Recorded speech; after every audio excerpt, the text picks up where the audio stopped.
ओम नमः शिवाय।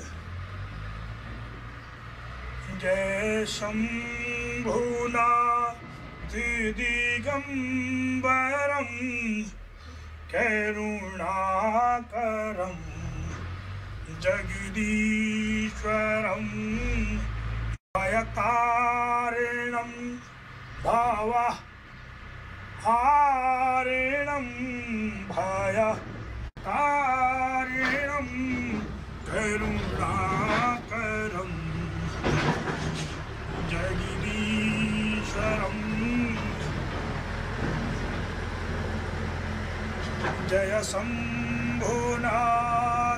दिगंबरम करुणाकरं जगदीश्वरं। हम करुणाकरं जगदीश्वरं। जय शंभुनाथ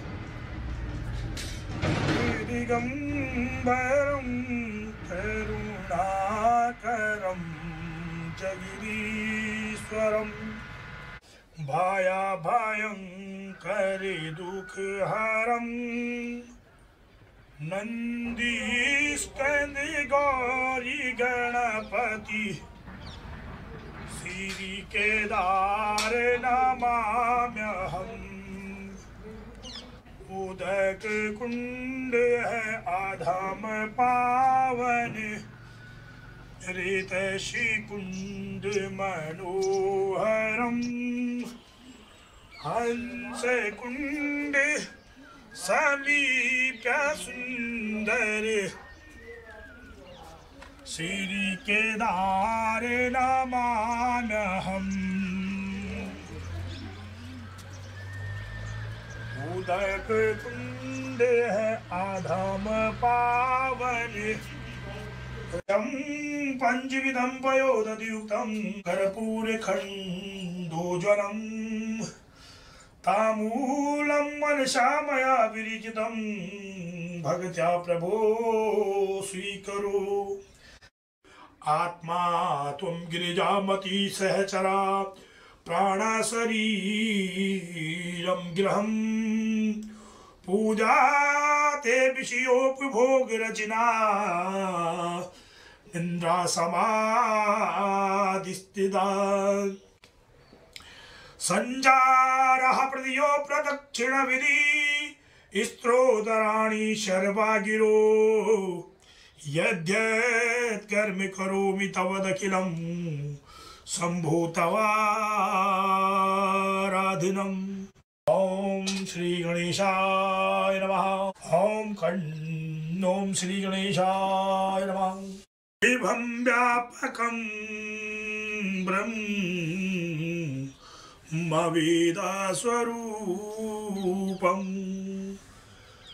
नमामि समीशानि निर्वाणि रूपं। विभं व्यापकं ब्रह्मवेदस्वरूपं निजं निर्गुणं निर्विकल्पं निरीहं चिदाकाशमाकाशवासं भजेऽहं।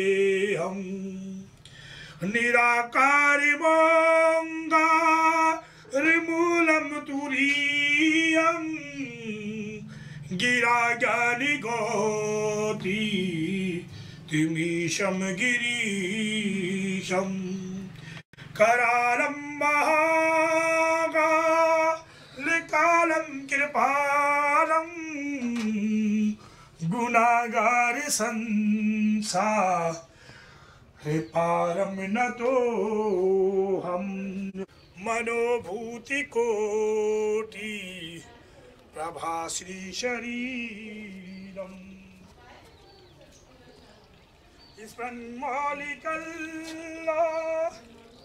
लोनी चारु गंगा। जय हो पुष्पराज। प्रसन्नाननं नीलकंठं दयाल पुष्पाञ्जलिर्मया दत्तं ग्रहाणां परमेश्वरम् पापोऽहं पापकर्माहं पापात्मा पापसंभवा त्राहि मां पार्वतीनाथा सर्वपाप हरो भवा। ओम नमः शिवाय, ओम नमः शिवाय, ओम नमः शिवाय, ओम नमः शिवाय, नमः शिवाय। नागेन्द्रहाराय त्रिलोचनाय भस्मङ्गरागाय महेश्वराय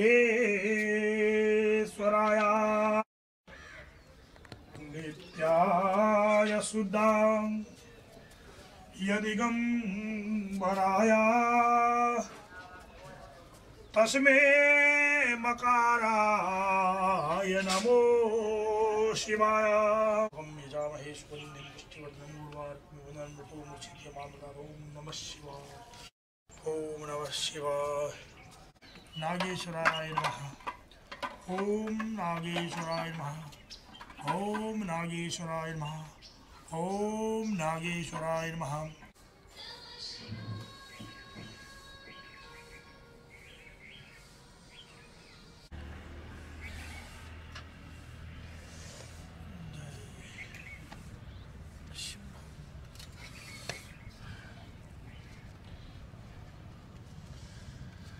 नागेश्वराय नमः, सर्वेश्वराय नमः।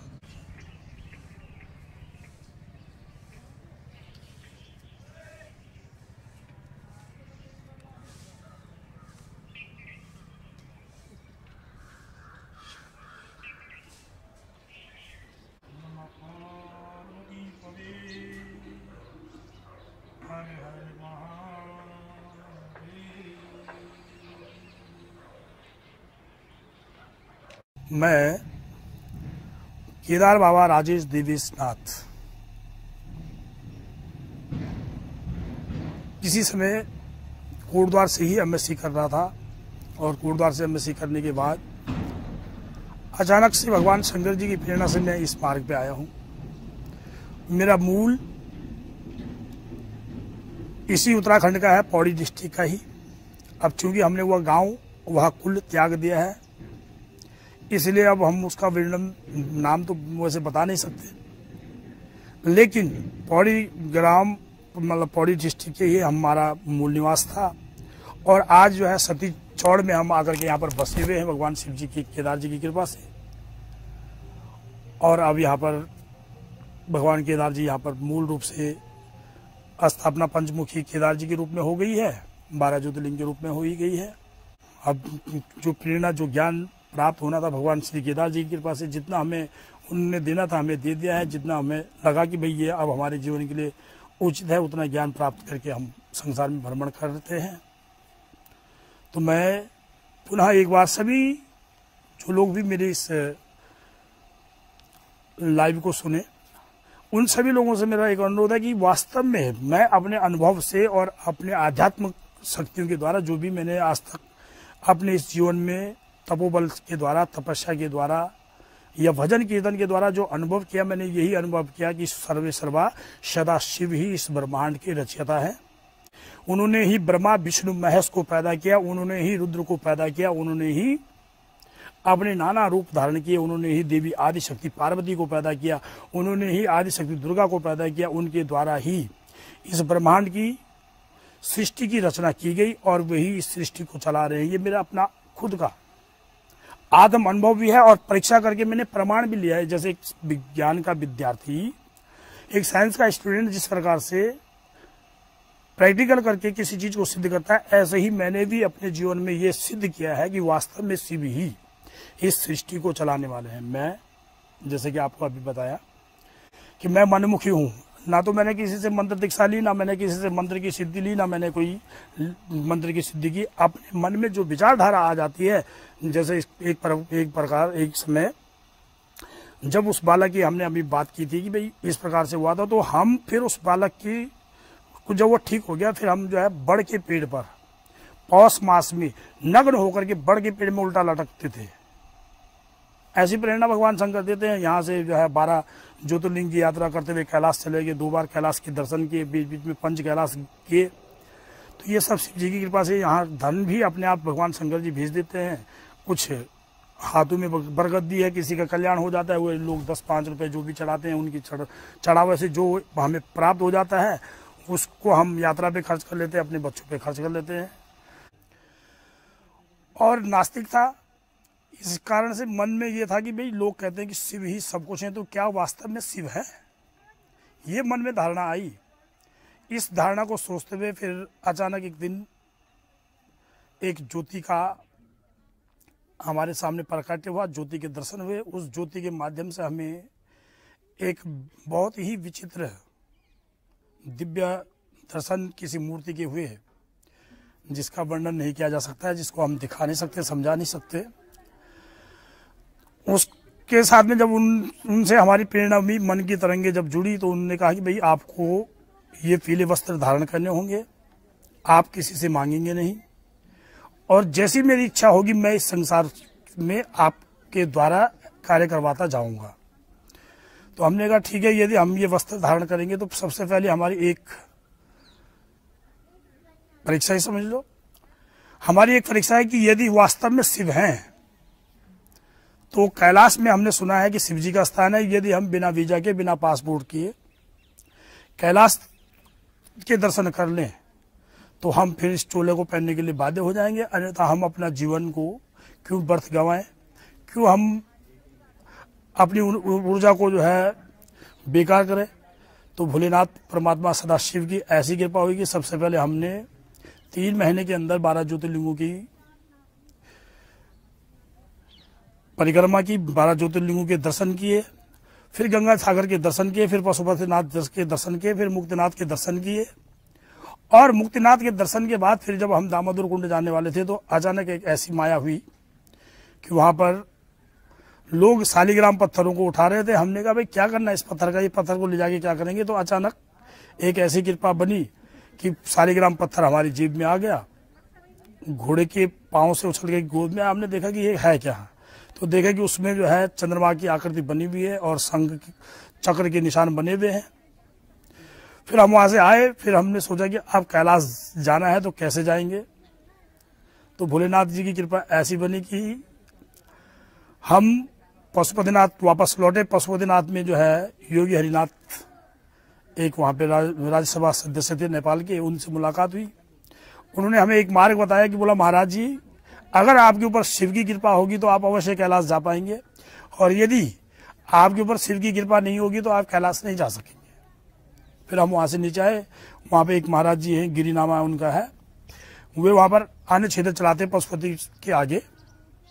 उनसे मुलाकात हुई तो वो हमसे कहने लगे, बोला महाराज यार कहाँ तुम कैलाश जा पाओगे, 80,000 उस समय का वीजा लगता था। बोला वहां जाने के लिए 80,000 रुपये चाहिए। तो हम थोड़ा सा महाराज की बातों से असंतुष्ट हुए।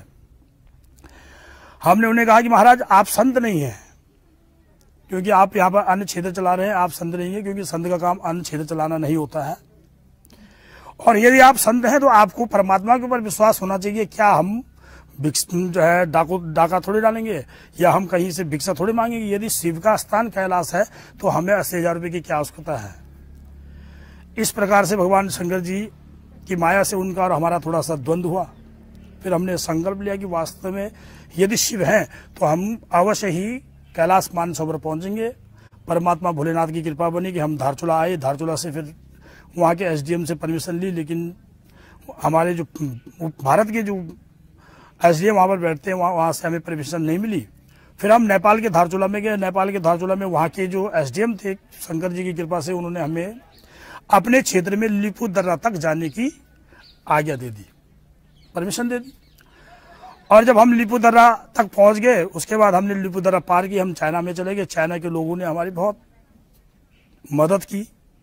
हमें बैठाया, चेक किया। जब हमारे पास उनको किसी प्रकार की आपत्तिजनक वस्तु प्राप्त नहीं हुई तो फिर उन्होंने हमें 15 दिन का कैलाश मानसरोवर में रहने का पास दिया और उसके बाद 15 दिन तक कैलाश मानसरोवर में हमने भ्रमण किया, कैलाश के दर्शन किए, कैलाश की परिक्रमा की, मानसरोवर की परिक्रमा की, राक्षस ताल की परिक्रमा की। फिर भगवान शंकर जी के चमत्कार से हम वापस आए। फिर उधर हम जो है वहां से सीधे धारचूला में पहुंच गए। धारचूला पहुंचने के बाद फिर भगवान शंकर जी के चमत्कार से केदारनाथ में गए। केदारनाथ से फिर जो है वापस जब आए तो यहाँ पर सती चौड़, यह जो ग्राम है जिसमें इस समय वर्तमान में नया केदारनाथ, 12 ज्योतिर्लिंग, 10 महाविद्या, महामृत्युंजय और नवग्रह देवता एवं शिव माया का यहाँ पर एक बहुत सुंदर सा मंदिर का निर्माण होने जा रहा है। फिर हम कैलाश से जब आए तो उन्होंने हमसे सारी बात रखी, बोला महाराज ऐसी ऐसी बात है, आप तो कैलाश चले गए। उसके बाद हमारी यहाँ पे एक 17 साल की जो है कन्या अपना शरीर पूर्ण कर गई। हम उसकी समाधि किसी स्थान पे लगाना चाहते थे, लेकिन आप हमें यह बताएंगे कि वह स्थान कहाँ पे है। फिर वो हमें इस भूमि में ले गए। हमारी उन्होंने परीक्षा ली तो हमने उनको बताया कि भाई ये स्थान आप यहाँ पर इनकी समाधि लगा रहे थे, जहाँ पे अभी दुर्गा जी का मंदिर बनने वाला है। फिर उन्होंने कहा महाराज हम इस भूमि को मंदिर के लिए दान करना चाहते हैं। तो हमने कहा कि भाई ठीक है, आप भूमि मंदिर के लिए छोड़ सकते हैं, मंदिर के लिए आप दान क्या कर सकते हैं, लेकिन अगर मंदिर के लिए इस भूमि को छोड़ रहे हैं तो हम यहाँ पर आदि केदार, 10 महाविद्या एवं 12 ज्योतिर्लिंग का एक भव्य मंदिर जो है केदारनाथ जी का बनाएंगे। और इस प्रकार से यहाँ पर भगवान शंकर जी फिर 2005 में, 2006 में यह घटना घटी। 2007 में फिर केदार जी से हम एक शिवलिंग लेके आए और जिस समय हम 12 बजे रात को वहां से शिवलिंग उठा रहे थे, हमारे साथ में बहुत सारे लोग थे। उनमें से एक देवी को स्वप्न हुआ। देवी पार्वती भगवान सदाशिव से कह रही है स्वप्न में कि हे महादेव, आप यहां से जा रहे हो और मुझे यहीं छोड़ रहे हो। इसका मूल कारण यह था कि हम जो शिवलिंग का पिंडी वहां से उठा कर ले आए, उसका जो गर्भगृह होता है, जो उसका पार्वती का जो जलहरी होती है जिसे हम लोग पार्वती की योनि कहते हैं, उसको लाने में हम असमर्थ थे, बहुत भारी था, हम उठा नहीं सकते थे। इसलिए हमने उसे वहीं छोड़ दिया और केवल उसके ऊपर जो शिवलिंग था नर्मदेश्वर रूप में, उसे लेकर के हम दोनों पति और पत्नी केदार जी से यहाँ आए 2007 में। फिर यहाँ पर शिवलिंग को स्थापना दी एक सूक्ष्म रूप से। आज वह शिवलिंग महामृत्युंजय मंदिर में विराजमान है। फिर 2007 से हम लोग केदार में जब जाता था मैं अक्सर, तो वहाँ पर एक प्रेरणा आती थी कि यहाँ प्रलय होने वाला है, यहाँ प्रलय होने वाला है। हमने केदार जी के जो वहाँ पर हमारे जो जानने वाले लोग हैं, मंदिर के भी जो लोग हैं, मंदिर के पुजारी लोग हैं या मंदिर के जो वहाँ पर कर्मचारी थे, बहुत सारे लोगों को हमने कहा कि भाई यहाँ पर प्रलय होने वाला है, सभी लोग शंकर जी को मनाओ, लेकिन ये लोग नहीं माने।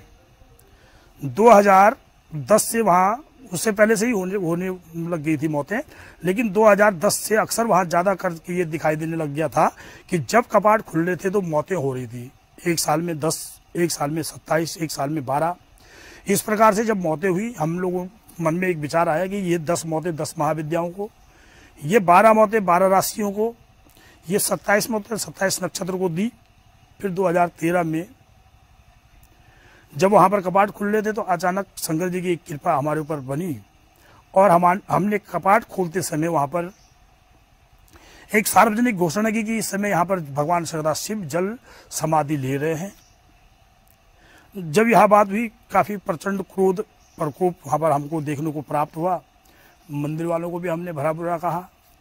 फिर हम वहां से चल दिए और हम ये जो यहाँ पर नंदी बनाया है, नंदी के लिए पत्थर तराशने के लिए चले गए। इतने में जो है वहां 17 तारीख को यहाँ महाप्रलय हुआ।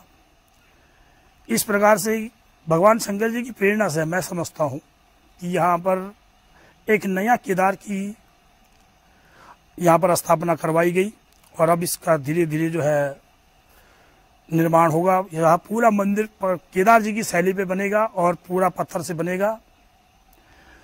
तथा यह स्थान, क्योंकि जिस समय केदार खंड का जो वर्णन जो आता है स्कंद पुराण में या विष्णु शिव पुराण में या अन्य पुराणों में, तो उस समय केदार जी का जो मार्ग हुआ करता था केदार जी यहाँ के राजा हुआ करते थे, और केदार राजा, जिसको कि बाणासुर के नाम से भी जाना जाता था, उनके इष्ट थे भगवान सदाशिव, जो कि भगवान शंकर के अत्यंत प्रिय भक्त थे। और उनकी राजधानी संभवतः उस समय यहाँ हुआ करती थी मोरध्वज, आज भी जो कि यूपी में चला गया है, जहाँ पर मोरध्वज किला के नाम से यहाँ पर एक किला भी है मोरध्वज। वहाँ पे बड़े बड़े पौराणिक 2 शिवलिंग अभी जो है जमीन के अंदर से निकले हैं। शायद इसीलिए भगवान शंकर जी का यहाँ मूल स्थान होने के कारण इसका नाम कोटद्वार भी पड़ा। कोट का अर्थ होता है न्यायाधीश, न्यायाधीश के पास जाने वाला मार्ग। तो हमारे केदार जी सबके न्यायाधीश हैं, भगवान सदाशिव सबके न्याय करने वाले हैं। तो यहाँ से होकर के ही किसी समय केदार के लिए रास्ता हुआ करता था। उस समय गंगा पार लोग नहीं जाते थे। राजा, जो पहाड़ का जो राजा था, गढ़वाल का जो राजा हुआ करता था, ये श्रीनगर में इधर जो है हमारे देवलगढ़ नामक स्थान में विराजमान होते थे, और उनके द्वारा ही बद्रीनाथ जो उनका इष्ट है और केदारनाथ जो जिसकी वो आराधना करते थे, उनकी सेवा करते थे। तो यहाँ से मूल रास्ता हुआ करता था। इस कारण से मैं समझता हूँ कि भरत की नगरी, जहाँ पर राजा भरत जिनके नाम से भारतवर्ष इस भूमि का नाम पड़ा, पूरा एशिया द्वीप में जो यह भारतवर्ष नाम का जो देश है, उनका यह क्षेत्र क्रीड़ा का क्षेत्र था। बाल्यकाल में यहाँ से 2 किलोमीटर की दूरी पर मालन नदी में जहाँ शकुंतला और कर्ण ऋषि उनके कर्ण ऋषि के आश्रम में जो रहती थी, उनका पुत्र भरत जो वहाँ पर सिंह के साथ खेलता था, जिसके नाम से यह भूमि का नाम भारतवर्ष पड़ा और इस क्षेत्र का नाम कर्ण नगरी पड़ा। कभी सतयुग में हो सकता है कि यहाँ बहुत बड़े शिलाखंड आज भी प्राप्त होते हैं मालन नदी के पास में। तो संभवतः यहाँ का भी विश्वविद्यालय हुआ करता था। इसी प्रेरणा से शायद परमात्मा भोलेनाथ ने हमारे मन में यह विचारधारा दी कि एक भव्य और दिव्य मंदिर कोटद्वार के अंदर बनना चाहिए। इसका अभी मुख्य रूप से कोई ना तो संस्था है, ट्रस्ट हमने बनाया है। इसका ट्रस्ट में जो लोग सेवा दे देते हैं, उनके माध्यम से यह मंदिर जो है इतना अभी अपनी प्रोग्रेस पे आया है। इस प्रकार से यहाँ पर 12 ज्योतिर्लिंग लाए गए। 12 ज्योतिर्लिंगों से यहाँ पर मिट्टी, जल और जो है जोत जला करके लाने का विचार हमारा है। जल और मिट्टी लेकर के आए हैं। 12 ज्योतिर्लिंगों की स्थापना हो गई है। आगे कैलाश मानसरोवर से भी यहाँ पर जल और वहाँ की मिट्टी लेकर के इस भूमि को सिद्ध किया गया है। 9 करोड़ शिवलिंग का पूजन यहाँ पर किया गया था। प्रतिवर्ष फागुन मास की जो महाशिवरात्रि आती है, उसमें यहाँ पर शिव महापुराण का यज्ञ हो रहा है। अभी यह 16वीं शिव महापुराण की कथा अब अगले ये जो फरवरी है आने वाला है 2022 का, उसमें होने वाली है।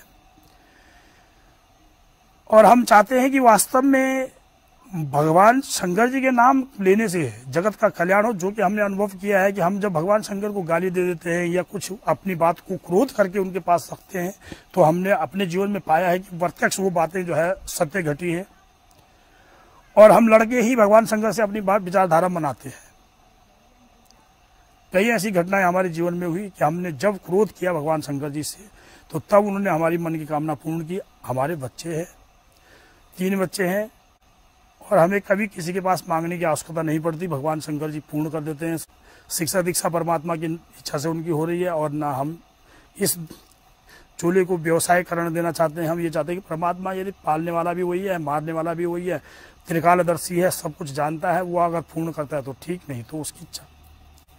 इस प्रकार से यह स्थान आप सभी विश्व के कल्याण के लिए यहाँ पर बनने जा रहा है। क्योंकि हमारे मन में एक भावना आती है कि आने वाले समय में, क्योंकि हमने प्रकृति के साथ में बहुत सारा छेड़छाड़ कर लिया है, जिस कारण केदारनाथ और बद्रीनाथ के मार्ग संभवतः कुछ समय बाद बंद हो जाएंगे। अति भूस्खलन के कारण, अति हिम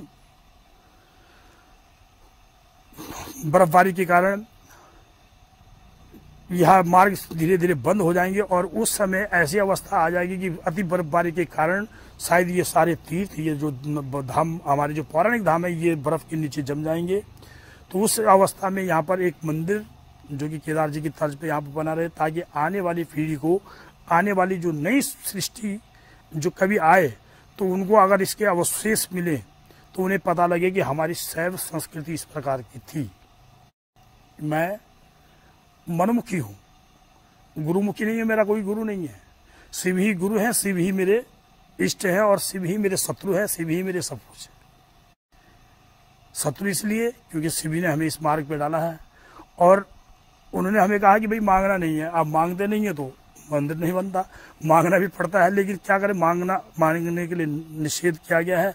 तो परमात्मा दे रहे हैं, अभी तक जितना दिया उतने से इस मंदिर का निर्माण इतना हो पाया।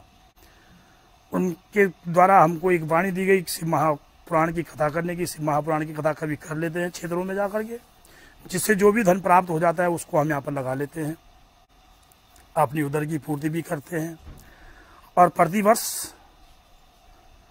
केदारनाथ जी के कपाट खोलने में, कपाट बंद करने में, केवल कोरोना के कारण इस साल जो अभी कपाट खुले थे उसमें हम नहीं जा पाए। नहीं तो जब से केदार जी का ज्ञान हुआ था लगातार हम कपाट खोलने में और कपाट बंद करने में वहाँ जाते थे। कपाट बंद करने में तो इस समय भी गए थे, लेकिन कपाट खोलने में न जा सके क्योंकि प्रशासन का, सरकार की इतनी बंदिशें थी कि हमने सोचा कि क्यों बेवजह मन को जो है कलेश दिया जाए, मन को अशांत किया जाए, इसलिए हमने अपने पांव रोक दिए, इस बार न जा सके। आगे परमात्मा भोलेनाथ की कृपा से इस मंदिर का कितनी जल्दी निर्माण होता है ये तो परमात्मा जाने। जिस प्रकार से आज काशी विश्वनाथ में माननीय मोदी जी के द्वारा वहाँ पर एक सुंदर सा काशी कोर्डोरियम का लोकार्पण किया गया, इसी प्रकार से भविष्य में इसका भी लोकार्पण हम चाहते हैं कि किसी अच्छे महान भाव जिसके ऊपर शंकर जी की कृपा हो उनके द्वारा यहाँ पर यह स्थान लोकार्पण किया जाए और देश विदेश के लोग इस स्थान पे आए। इस कलयुग में एक ऐसा स्थान बने कि जो बनना बड़ा कठिन भी है और अकेले दम पे बनना तो बहुत ही कठिन है।